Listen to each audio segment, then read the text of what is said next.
ఒక్క ఆత్మ ఒక భాగ్యం చేసుకోవడానికి పరమాత్ముడి ఇది ఒక పెట్టినటువంటి బ్యాంక్ అన్నమాట. ఈ బ్యాంక్లో ఈ క్యాలిక్యులేషన్స్ ఎలా అవుతుంది అనేదాన్ని మీకు అర్థం చేయిస్తాను. ఓకేనా? ఇప్పుడు చూడండి, మీ అందరూ కూడా చాలా మందికి బ్యాంకుల్లో అకౌంట్ల్లో డబ్బులు పెట్టేది అర్థమై ఉంటుంది. కానీ బాబా ఎంతవరకు మనకు భాగ్యం ఇస్తారు, ఎన్ని సొన్నలు వస్తాయి ఒక పదుమానికి. మళ్ళీ బాబా చెప్పేది మీకు పదుమోంసే క్యా పదుమా పదం పతి బనాతా హూ అంటాడు. అంటే ఎంత మనకి బాబా భాగ్యాన్ని ఇస్తారు ఒక సింపుల్ క్యాలిక్యులేషన్ లో మీకు అర్థమవుతుంది అనమాట. ఇది మన ఒక సంఖ్యలు ఎప్పుడు శాస్త్రాలలో కొన్ని ఉన్నాయి, కానీ ఇప్పుడు ఈ సంఖ్యలు ఎవరికి తెలీదు. ఇది అంత ఒక్కొక్కరి సంపాదన కూడా ఉండదన్నమాట. ఓకే, స్టార్ట్ 1 ఒకటేస్తారు పెద్దగా. లాస్ట్ వరకు కనపడుతుందా? ఇప్పుడు నేను నెక్స్ట్ అంటే మీరు ఇప్పుడు మీరు చెప్పండి ఎంత అని. ఇంగ్లీష్లో వద్దు, తెలుగులో. ఎంత? నెక్స్ట్ ఎంత మీరు చెప్తూ పోవాలి. Next next next next next next okay, next next మళ్ళీ మళ్ళీ మళ్ళీ చెప్పండి. అక్కడికి ఆగిపోయారు. ఓకే, నేను చెప్తాను ఉండండి. ఇప్పుడు 10 కోట్లు అయింది కదా. ఎన్ని జీరోస్ వేశారు మీరు?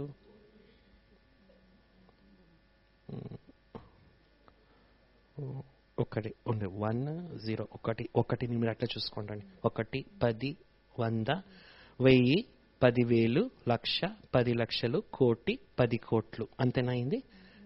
ఇంకొకటి వేసారా? ఇంకొకటి శతకోటి. చూడండి, శతకోటి, నెక్స్ట్ సహస్ర కోటి, నెక్స్ట్ అనంత కోటి, నెక్స్ట్ జ్ఞారబ్దం, నెక్స్ట్ కర్వం, నెక్స్ట్ మహాకర్వం, నెక్స్ట్ పద్మం. ఎన్ని సొన్నలు అయింది చూడండి ఒక పద్మకి? 15 అయి ఉంటుంది. 15 అయింది. 15కి ఒక కామ అయ్యింది. మీరు ఫాస్ట్కి వెళ్ళకూడదు. ఇప్పుడు ఒక పద్మ అంటే ఎన్ని సొన్నలు తెలుసా? 15 సొన్నలు. ఒక్క పద్మ అంటే 15 జీరోస్. 15 జీరోస్ అంటే మనం బాబా చెప్పిన దాన్ని ఏదన్నా ఒక్క చిన్న అడుగు ముందు పెట్టినా కూడా ఒక పదుమ జమ. ఇప్పుడు వచ్చి ఇక్కడ క్లాస్ వింటున్నారంటే ఇక్కడ కూడా పదుమ జమ. 1 గంట సేపు యోగం చేశారంటే పదుమ జమ. బండారీలో సహయోగం ఇచ్చారంటే పదుమ జమ. ఒకరికి కోర్స్ ఇచ్చారంటే పదుమ జమ. మరి ఎన్ని పదములైంది? ఇక్కడికి ఆగిపోలేదు, ఇంకా ఉంది. మీరు ఫాస్ట్ వెళ్ళరాదు. నెక్స్ట్ అంటే చెప్పాలి. నెక్స్ట్ పోతారు వాళ్ళు, కింద వేస్తురండి. ఇప్పుడు ఇక్కడికి ఎంత అయింది? పద్మ అయింది. నెక్స్ట్ మహాపద్మ, నెక్స్ట్ శ్రేణి, నెక్స్ట్ మహాక్షేణి, నెక్స్ట్ శంఖం, నెక్స్ట్ మహాశంఖం, నెక్స్ట్ శితి, నెక్స్ట్ మహాశితి, నెక్స్ట్ శేబం, నెక్స్ట్ మహాశేబం, నెక్స్ట్ నిధి, నెక్స్ట్ మహానిధి, నెక్స్ట్ పరాటం, నెక్స్ట్ పరార్థం, నెక్స్ట్ అనంతం, నెక్స్ట్ సాగరం, నెక్స్ట్ అవ్యయం, నెక్స్ట్ అమృతం, నెక్స్ట్ అవింత్యం, నెక్స్ట్ అమేయం, నెక్స్ట్ భోరి, నెక్స్ట్ మహాభోరి. ఇన్ని సొన్నలుంది. 36 సొన్నలు వస్తాయి.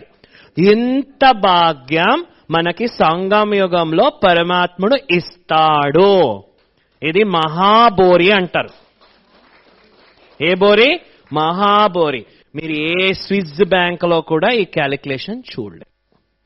A multi millionaire bill gates దగ్గర కూడా మీరు వెళితే ఈ క్యాలిక్యులేషన్ ఉండదు. ఎందుకంటే బాబా చెప్పేది ఏంటంటే ఏకే కదమ్మే పదం అంటే ఆ పదుమ పదుమ పదుమ పదుమ పదుమ అంటే అక్కడ ఎంత క్యాలిక్యులేషన్ అని మీరు చెప్పలేరు. 36 ఉన్నాయి కదా, అంత ఓకే, ఇట్స్ ఓకే, చాలు. ఇంతవరకు ఎందుకు చెప్పారు? అందుకే చూడండి, బాబా కూడా మనకు మురళిలో చెప్తుంటారు, నేను మీకు 36 వెరైటీస్ ఒక పూటకి సత్యుగంలో ఉంటుందని. ఇక్కడ 36 సొన్నలు వస్తాయి అక్కడ. అర్థమైందా? 36 36 ప్రకారం ఒకటి. ఇంకొకటి కొంతమంది అంటారు ఎలా అలా క్యాల్కులేట్ అవుతుంది? సింపుల్. కలియుగంలో 1 గ్రామ్ బంగారు ఎంత ఉంది వాల్యూ? ఒక 3,000 4,000 అనుకుంటాం, 4,000 అనుకోండి, అప్రాక్సిమేట్, ఎక్కువ తక్కువ అలా 4,000. ఇప్పుడు సత్యుగంలో ఒక్కొక్కరికి ఒక మహల్, అవునా? మళ్ళీ అందరికీ కూడా ఒక్కొక్క పుష్పక విమానం, అందరికీ కూడా ఒక గోల్డెన్ బెడ్, అందరికీ కూడా వేసుకునేదానికి బంగారు చెప్పులు, టీత్ బ్రష్ కూడా ఎలా ఉంటుంది, అది గోల్డే, తినేది గోల్డెన్ స్పూను, కంచాలు కూడా గోల్డ్, తాగే గ్లాసులు గోల్డ్, ఏం చూసినా గోల్డ్. మరి ఒకే ఒక పుష్పక విమానం, అది సత్యుగం గోల్డ్ లో, ఇక్కడ ఉండేదానికి మీరు పోలిస్తే ఎంత క్యాలిక్యులేషన్ వస్తుంది? ఎంత క్యాలిక్యులేషన్ వస్తుంది? అలా ఓల్ వరల్డ్ గోల్డెన్ వరల్డ్. అది కాకుండా ఎన్ని సంవత్సరాల వరకు ఆ సుఖాన్ని వైభవాన్ని భోగిస్తారని బాబా చెప్తుంటారు? 2,500 సంవత్సరాలు మీరు భోగిస్తారంటే కలియుగం ఒకే ఒక్క గోల్డ్ షాప్ని పెట్టినా, అక్కడ సత్యుగంలో ఉండేటువంటి ఒక గోల్డ్ బిస్కెట్ ఎత్తుకున్నా కూడా దాన్ని కంపేర్ చేయడం కాదు. మరి మీరు యోచన చేయండి, ఒక మహల్లు, ఒక మంచము, ఒక పుష్పక విమానము, డ్రెస్సులు, డైమండ్స్ అన్నీ కూడా ఉన్నాయంటే ఒక్కొక్కరి దగ్గర ఎంత ప్రాపర్టీ ఉంటుంది? మరి అది పదుమ కాకుండా ఇంకేంటది? ఇంకేంటది చెప్పండి. మనం మురళిలో బాబా మీరు బంగారు ఇళ్లలో ఉంటారంటే ఊరికే సీరియస్ గా ఉంటాం, కానీ మనకు క్యాలిక్యులేషన్ తెలియదు మనకి, అందుకే మనం సీరియస్ గా ఉంటాం. ఒక్కసారి యోచన చేస్తే మీకు తల తిరగతుంది. ఎలా ఇది అసలు సత్యుగ ఒక్క వైభవం, ఎలా ఎంత క్యాలిక్యులేషన్ మీరు కలియుగానికి పెట్టుకుంటే క్యాలిక్యులేటర్ కూడా ఇరిపోతుంది. అంత జీరోస్ లేదు, ఇన్ఫినిటీ, అనంతం, అవ్యయం. ఇది మనకి సంగమ యుగంలో పరమాత్ముడిచ్చే క్యాలిక్యులేషన్ అన్నమాట. ఇంత క్యాలిక్యులేషన్ మనం ఎక్కడా చూడలేం. అందుకే బాబా ఏం చెప్తారు? కదుమోమే పదం. మరి ఒక్కసారి నేను మీకు మీ యొక్క క్యాలిక్యులేషన్ ని గుర్తు చేయిస్తాను, నాతో పాటు మీరు చెప్పండి. రెడీనా? చెప్తారా? నశ రావాలా కదా? 1, 10, 100, 1000, 10,000, లక్ష, 10 లక్షలు, కోటి, 10 కోట్లు, శతకోటి, సహస్ర కోటి, అనంత కోటి, జ్ఞారబ్దం, కర్వం, మహాకర్వం, పద్మం, మహాపద్మం, షీణి, మహాషీణి, శంఖం, మహాశంఖం, శితి, మహాశితి, శేబం, మహాశేబం, నిధి, మహానిధి, పరాటం, పరార్థం, అనంతం, సాగరం, అవ్యయం, అమృతం, అమేయం, అవింత్యం, బోరి, మహాబోరి. ఇంత పెట్టుకోండి క్యాలిక్యులేషన్ తల్లో. ఎందుకు కొట్టారు ఓం శాంతికి అంటే మహాబోరి అయ్యేందుకు చెప్పండి. ఒకరోజు మురళి విన్నారంటే ఎంత మోసుకుని వెళ్ళినంత ఆత్మ భాగ్యాన్ని మహాబోరి. 36 zeros. ఏ క్యాల్కులేషన్, ఏ సైన్స్ ఎక్విప్మెంట్స్ లో కూడా ఎంతో ఉండదు. మరి ఇంత భాగ్యం ఇచ్చినప్పుడు మనం బాబా ఇంటికి ఒక్కరోజు రాలేదంటే ఎంత లాస్ అవుతుంది? ఒక్కరోజు అమృత వేళ లేలే అంటే దాంతో 1 సొన్న కట్ అవుతుంది. ఒకరోజు మురళి ఇన్లేదంటే ఇంకొక సొన్న కట్ అవుతుంది. ఒకరోజు నేను ఎక్కువ వ్యర్థంలో వెళ్ళానంటే ఇంకొక సొన్న వెళతాది. మరి ఒక్కొక్క కదంకి పదం భాగ్యం ఉందంటే మనం అర్థం చేసుకోవాలి బాబా ఎందుకు మనకి ఈ క్యాలిక్యులేషన్ ని చెప్పారన్నమాట. అర్థమైందా? కదం అంటే పదం అని. మరి ఇక్కడ ఉన్నప్పుడు మీరు ఒక చీపిరి తీసుకుని ఊడ్చారంటే ఎంత క్యాలిక్యులేషన్, ఎంత డిపాజిట్ అయింది? 1 పదుమ. ఒక రోజుకి మీరు ఎన్ని పదుములు చేసుకుంటారో ఆఖరికి ఒక రోజుకి పడుకునే ముందు ఎంత డెవలప్ అయినంత, ఎంత డిపాజిట్ అయింది? మహాబోరి. 36 మంచి పనులు చేశారంటే, 36 సేవలు బాబా ఇంట్లో చేశారంటే మనకు 36 సొన్నలు యాడ్ అయిపోయింది. 36 సొన్నలు యాడ్ అయిపోయిందంటే ఒక రోజుకి ఎంత డిపాజిట్? మహాబోరి. అర్థమైందా? చిన్న సేవే కావచ్చు. ఇక్కడ వచ్చి 1 గంట సేపు యోగం చేశారు, 1 0 యాడ్ అయింది. ఇక్కడ వచ్చి ఒక కర్మణ సేవ చేశారు, ఇంకొక 0 యాడ్ అయింది. ఎవరికన్నా కోర్స్ చెప్పారు, ఇంకొక 0 యాడ్ అయింది. ఏదో కొద్దిగా ధనం తెచ్చి బాబా బండారీలో వేశారు, ఇంకొకటి అయింది. కిచెన్ లో వెళ్ళారు, ఏదో కూరగాయలు తెచ్చారు, ఒకటైంది. బాబా ఒక్క స్థానంలో మనం ఏం చేసినా కూడా, ఇక్కడ కూర్చుని ప్రకృతికి యోగదానం చేశారు, అక్కడ 1 సొన్న యాడ్ అయ్యింది. మరి ఎన్ని సొన్నలు యాడ్ చేసుకుంటామో అంత భాగ్యం మంది ఏమైంది? డిపాజిట్. మురళి ఫుల్గా విన్నారు. మురళి అందరూ వింటారు, కానీ నిద్రపోతూ కాదు, నిద్రపోకుండా వింటే. కొంతమంది మురళి వింటుంటారు, నిద్రపోతుంటారు. ఫిజికలీ ప్రెసెంట్, మెంటలీ యాబ్సెంట్, అలా ఉండరాదు. కొంతమంది బాబా ఏం చెప్పారంటే ఏం పాయింట్ తెలియదు, బుద్ధి ఎక్కడో కనెక్ట్ అయిపోయి ఉంటుంది. విధి పూర్వకంగా మురళి వింటే అక్కడ 1 సొన్న యాడ్ అవుతుంది. ట్రాఫిక్ కంట్రోల్ చేస్తే అదొక సొన్న యాడ్ అవుతుంది. అర్థమవుతుందా మీకు? మరి ఒక్క రోజుకి ఎన్ని కర్మలు, శ్రేష్ఠ కర్మలు చేయాలి? 36. ఎన్ని శ్రేష్ఠ కర్మలు చేయగలుగుతారా? చేయగలుగుతారా? ఎవరెవరు చేస్తారు చెప్పండి. చేయలు ఎత్తకుండా ఉండే వాళ్ళకి ఏం చెప్పాలా? ఫోటో తీసేయాలా? బాబా స్మృతిలో వంట చేశారనుకోండి, అక్కడ 1 సొన్న యాడ్.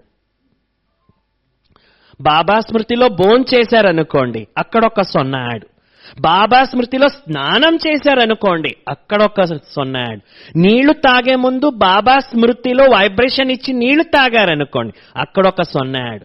ఏం పెద్ద పనులు అనుకోవద్దండి. బాబా స్మృతిని జోడించుకుంటే అవన్నీ కూడా ఏమవుతుంది? మీకు 1 పదుమ అయిపోతుంది. మరి 36 పదుములు ఈజీ కదా? 36 సొన్నలు వచ్చేది ఈజీ కదా? మరి 36 సొన్నలు ఒక రోజుకి అంటే, ఒక రోజుకి 1 మహాబోరి అయితే సత్యుగం వచ్చే లోపల ఎన్ని బోర్లు అయిపోయి ఉంటుంది? ఎన్ని బోర్లు అయిపోయి ఉంటుంది? అందుకే బంగారు ప్రపంచం అంటారు. అర్థమైందా మీకు? నశ రాలేదా మీకు? ఆ నశ ఫీల్ చేయాలి. ఇంత క్యాలిక్యులేషన్. ఎవరన్నా బ్యాంక్ వాళ్ళ దగ్గర వెళ్ళి మహాబోరి ఉందా మీ దగ్గర అంటే బోర్ కొడుతున్నావు అంటారు. అర్థం కాదు. ఎందుకంటే భగవంతుడు చెప్పే నాలెడ్జ్ అందరికీ అర్థం చేసుకోవడం కాదు. ఇది అలౌకిక భాష. ఏ భాష? దీన్ని ఏమంటారు? సోల్ లాంగ్వేజ్, ఆత్మ భాష, గాడ్ లాంగ్వేజ్, పరమాత్మ భాష. ఈ భాష ఎవరికి అర్థమవుతుంది? ఎవరు ఆ భాగ్యాన్ని పొందిన సంస్కారం ఉంటుంది వాళ్ళకి. బయట ఉండే వాళ్ళని కూర్చోపెడితే ఇది అర్థమవుతుందా వాళ్ళకి? అర్థం కాదు. ఆ సంస్కారం ఉండాలా, భాగ్యం ఉండాలా, పుణ్య ఖాతా ఉండాలా, అప్పుడే అది అర్థమవుతుంది. మరి మనం దాంతో వచ్చేసాం కదా, మనం దాంతో వచ్చేసాం కదా. ఇప్పుడు చెప్పండి, ఈ ప్రపంచంలో అందరికన్నా ఎవరు రిచెస్ట్? మనమా నేనా? ఎవరెవరు నేను అంటారు? చేయలేదండి.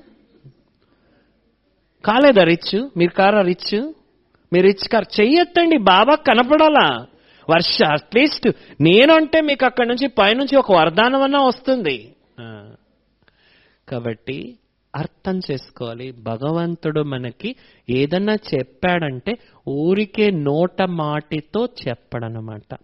ఏం చెప్తున్నారు బాబా అన్నా కూడా దాని వెనక ఏముంటుంది? ఒక సీక్రెట్ ఉంటుంది అన్నమాట. ఇది ఒక లెవెల్ ఆఫ్ అండర్స్టాండింగ్. ఇప్పుడు నేను మీకు ఇంకొక విషయాన్ని, చాలా మంచి ఒక ఎక్స్పీరియన్స్ని మీకు చెప్తాను. అది మీరు విన్నారంటే మీకు అర్థమవుతుంది. ఆ టేబుల్ ఇక్కడ తెచ్చిపెట్టండి. ఇక్కడ చూడండి, టేబుల్ తెచ్చిపెట్టండి, ఇక్కడ పెట్టండి. సంగం యుగంలో భగవంతుడు ఫీజు అయితే మన దగ్గర తీసుకోడు, అవునా? కానీ బండారి అని ఒక సిస్టమ్ పెట్టారు. ఎందుకు తెలుసా? ఇది యాక్చువల్లీ దీని బండారి అంటే నేను ఎప్పుడు దీని బండారి అని పిలియను. నా దృష్టిలో దీన్ని నేను మ్యాజిక్ బాక్స్ అంట. ఏ బాక్స్? Magic box. ఈ బాక్స్ ఎలాంటి ఒక మ్యాజిక్ చేస్తుంది అనేది మీకు అర్థం చేస్తాను. ప్రపంచంలో ఎవరి దగ్గర ఏదైతే ఉంటుంది అది పంచకపోతే అక్కడ దాని యొక్క డెవలప్మెంట్ కాదనమాట. మనిషిలో రక్తం ఉంటుంది, ఆ రక్తాన్ని ఇంకొకరికి ఇవ్వకపోతే కొత్త రక్తం పుట్టదు. బావిలో నీళ్లుంటాయి, అది చేదకపోతే కొత్త నీళ్లు ఊరదు. అలానే మన దగ్గర ఉండే ఖజానా స్థూలంగా ఉండేది, సూక్ష్మంగా ఉండేది ఈశ్వరుని సేవలో ఉపయోగించకపోతే, జగత్ కళ్యాణంలో మనం ఉపయోగించకపోతే మనకి ధనంలో కంటకాలు వస్తాయి. దాన్ని ఏమంటారంటే అంతరాయాలు అంటారు. ఏమంటారు? అంతరాయాలు. మీరందరూ ఎక్స్పీరియన్స్ చేసి ఉంటారు. ఎంతో మంది ఎవరికైనా డబ్బు ఇచ్చుంటారు, అది రాకుండా బ్లాక్ అయిపోతుంది. ఇస్తానని చెప్పి టైంకి ఇవ్వకుండా ఉంటారు, అయి ఉంటుంది. ఇంకొంతమందిది ఎవరో ఒకరు పిక్ పాకెట్ చేసేస్తారు, లేకపోతే ఏదో రకంలో అది ఇంట్లో ఎక్కువ రోగాలు రావడము, లేకపోతే ఏదో ఒకటి మనకి ఇష్టం లేని రకంలో డబ్బులు వెళ్ళిపోవడము. ఇదంతా ఏంటి? మళ్ళీ మనం ఏదో బిజినెస్ చేస్తుంటాం, ఆ బిజినెస్ డెవలప్ కాకుండా ఆగిపోవడము, లేకపోతే మన దగ్గర వచ్చే డబ్బులంతా కూడా మనకి ఖుషి ఇవ్వకుండా అది అలానే ఎక్కడెక్కడో స్ప్రెడ్ అయిపోవడము. ఇదంతా ఏంటంటే ధనం పైన ఒక అంతరాయం అంటారు. అంతరాయం అంటే ఏంటి? ఒక అడ్డు, ఒక అబ్స్టకల్, వచ్చేదానికి ఒక అడ్డు. ఈ అడ్డులు తొలగాల. నా జీవితంలో ధనం ఎప్పుడూ కూడా విరాళంగా రావాలా అనే కోరిక ఎవరెవరికి ఉంది? చేతులు ఎత్తండి. ఎక్కడ నాకు డబ్బుల విషయంలో అంతరాయం రాకూడదు అనేవాళ్ళు చేయలు ఎత్తండి. ఎత్తాలి, మీరు చేతులు ఎత్తరు అనే ఎత్తండి, అందరూ ఎత్తండి. ఎప్పుడు కూడా మురళి బాబా క్లాస్లో ఈగో చూపించకూడదు, ఎత్తాలి. ఓకే, ఎందుకు చెప్తున్నానంటే నాదొక ఎక్స్పీరియన్స్ చెప్తాను, నేను విన్న ఒక ఎక్స్పీరియన్స్ చెప్తాను, మళ్ళీ మీరే తీర్మానం చేసుకోండి. ఎందుకు దీన్ని మ్యాజిక్ బాక్స్ అంటామంటే, మన దగ్గర అన్నీ ఉన్నప్పుడు దీన్ని వేసేస్తే మనకు వచ్చేస్తుంది అని అనుకోవద్దండి. ఏది లేనప్పుడు ఎంత మ్యాజిక్ అవుతుంది నేను ఇంకొక ఎగ్జాంపుల్ చెప్తాను. నేను జ్ఞానానికి వచ్చి 30 years అవుతా ఉంది. చిన్నప్పటి నుంచి 7th class చదివినప్పుడు నుంచి నాలెడ్జ్లో ఉన్నాను. ఎప్పుడు 97-98 ఆ టైంలో, నియర్లీ 97-98 అప్పుడు నేను బెంగళూరులో చదివేందుకు వెళ్ళాను అనమాట. అప్పుడు మా ఇంట్లో పవర్టీ లెవెల్ కష్టంగానే ఉండింది చాలా. మా ఫాదర్ కూడా అంత సంపాదన చేసేవారు కాదు, కానీ గుడ్ ఎడ్యుకేషన్ ఇవ్వాలన్నది ఒకటి ఉండింది. నాలెడ్జ్ బాబాది ఉంది కాబట్టి మనకు పెద్దగా ఇది అనిపించలేదు, బయట అంత నొప్పి అనిపించలేదు. ఒక్కసారి ఏమైంది, నా దగ్గర కేవలం 50 రూపాయలు ఉంది.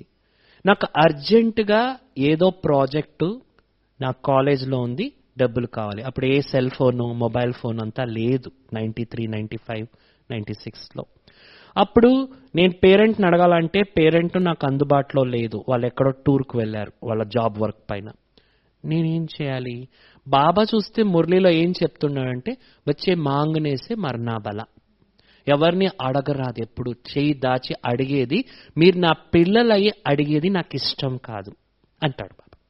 మరి అడగరాదు, మరి కావాలి, ఏం చేయాలి? నా దగ్గర అగత్యం ఉంది, అవసరం ఉంది, ఎలా చేయాలి నాకు అర్థం కాలేదు.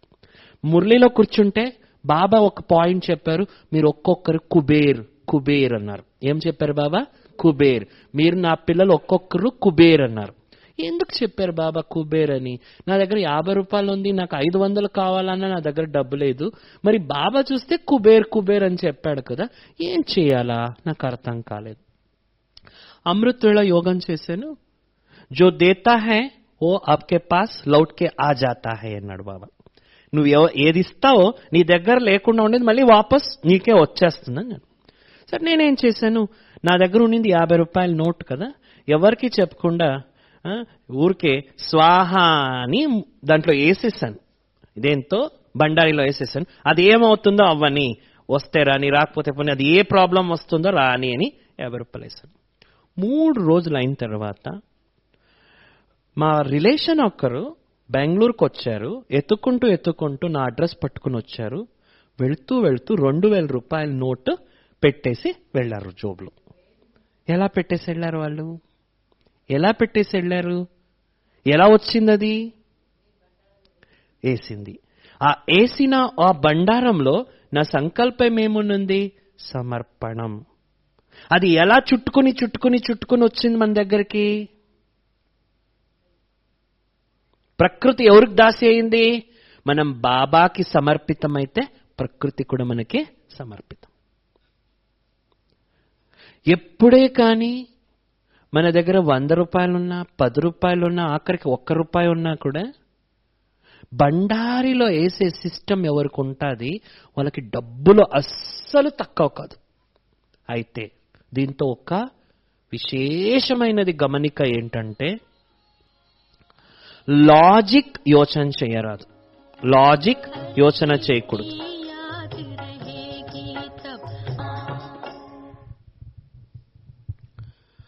సంగం యుగంలో ప్రకృతి మనకు దాసి అయితూ పోతే మనం అడగాల్సింది ఏమి లేదు.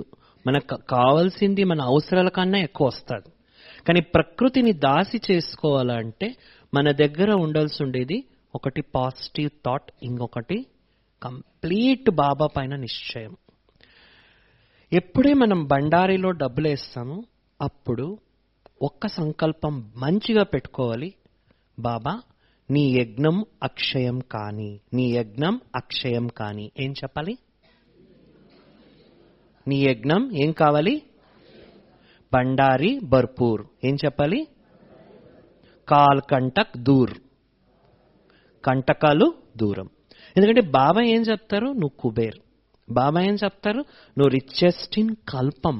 కల్పం అంటే ఈ సంగం యుగము చేరుతుంది కదా 5,000 ఏండ్లలో ఒకటి.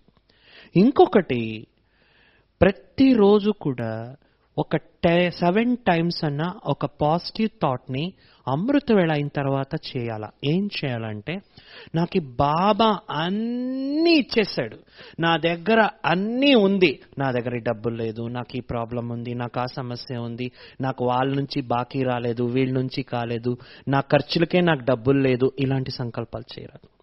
मुझे सब कुछ मिल गया, నాకు అన్నీ ఉంది, నాకు అన్నీ ఉంది, మే మన్ సే భర్పూర్, తన్ సే భర్పూర్, ధన్ సే భర్పూర్, కంప్లీట్ నా దగ్గర అగత్యానికన్నా ఎక్కువ ఉంది. ఎంతుంది?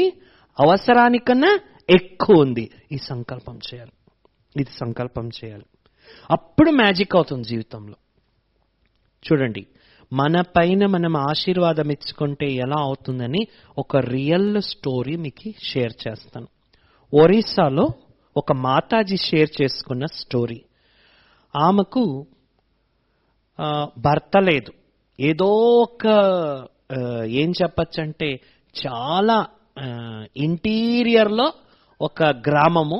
ఆ గ్రామంలో ఏదో ఆ జమీన్ కూడా ఎలా ఉందంటే ఆ భూమి ఏమి కూడా పండించుకోవడానికి కూడా పనికిరాదు. అలాంటిది ఒకే ఒక కొద్ది భూమి. ఆమెకు ఒక కొడుకు, వాడంత బుద్ధివంతుడు కాదు. ఆమెకి బాబా నాలెడ్జ్ దొరికిందనమాట. ఒకసారికి మధువనానికి వెళ్ళాలంటే 1 సంవత్సరం అంతా పాపం ఆమె డబ్బు ఏం చేయాలి? కేటాయించుకోవాలి. ఆ డబ్బుని కేటాయించి ఏం చేస్తుంది? మధువనానికి వెళుతుంది. వెళ్ళిన మాతాజీ అక్కడ ఉండే ప్రతి ఒక్కరికి కూడా సంగం యుగంలో బాబా నాకేమి ఇవ్వలేదు, నన్ను డబ్బులేని దానిగా చేసేసారు, నేను చాలా డౌన్, నేనేం చేసేది చాలా పేదది, చాలా పేదతనం వచ్చేస్తుంది అని ఇలానే చెప్పేది. ఎప్పుడు చూసినా అదే చెప్తుండేది. ఎవరో ఒకరు ఆ బాబా బిడ్డ అక్కడ కనపడి, మాతాజీ నువ్వు ఎప్పుడు రివర్స్లోనే తిప్పుతున్నావు నీ కీస్ని, అందుకే నీ దగ్గర డబ్బు రావడం లేదు, నువ్వు కొద్దిగా ఇలా తిప్పేది ఇలా తిప్పు, నా దగ్గర అన్నీ ఉంది, నా దగ్గర అన్నీ ఉంది, నాకు ఏది కొదవలేదు, నా దగ్గర నేను అడిగేదానికన్నా ఎక్కువ ఉంది, నా దగ్గర భగవంతుడు నన్ను కుబేర్ చేసేసాడని అనుకోను. నా దగ్గర లేదండి. నీ దగ్గర లేదో ఉందో అనుకో. నా దగ్గర ఏం లేదు కదా, అనుకో నువ్వు అన్నారు. అలానే నువ్వు ఇన్ని రోజులు ఆ రకంలో నీకు నువ్వు వరదానం ఇచ్చుకుంటూ వచ్చావు, ఇప్పుడు ఈ రకంలో నువ్వు వరదానం ఇచ్చుకుంటూ పో అన్నారు. 1 2 నెలలు 3 నెలలు 6 నెలలు అయిన తర్వాత ఎవరో ఆమె సైట్ని ఎత్తుకుని వచ్చి గవర్నమెంట్ వాళ్ళు అది ఇక్కడ ఏమో చేయాలా అని అడిగి 50 లక్షలకి ఆమె సైట్ కొన్నారనమాట. ఇది నమ్మడం కష్టం, జీర్ణించుకోవడం కష్టం, కానీ ఇది వాస్తవం. ఎలా అంటారు? ఒక్కరోజు గంజి పోసుకునేకి కష్టపడుతుండే ఆమెకు 50 లక్షలు లైఫ్ సెటిల్ అయిపోయింది. Life settle. ఏ చమత్కారమైంది! ఆమె పైన ఎప్పుడు ఆశీర్వాదం ఇచ్చుకునే స్టార్ట్ అయింది, ఎప్పుడు ఆమె పైన ఆమె విశ్వాసాన్ని పెంచుకునింది, అప్పుడు ప్రకృతి ఏమైంది? దాసి. అందుకనే బాబా మనకు ప్రతిరోజు కూడా ఏమి సంస్కారాన్ని ఇస్తారు? అప్నే ఊపర్ కభీ నెగిటివ్ సంకల్ప్ నహీ కరో. మన పైన మనం ఎప్పుడు కూడా ఏ సంకల్పం చేయరాదు? నెగిటివ్ సంకల్పం.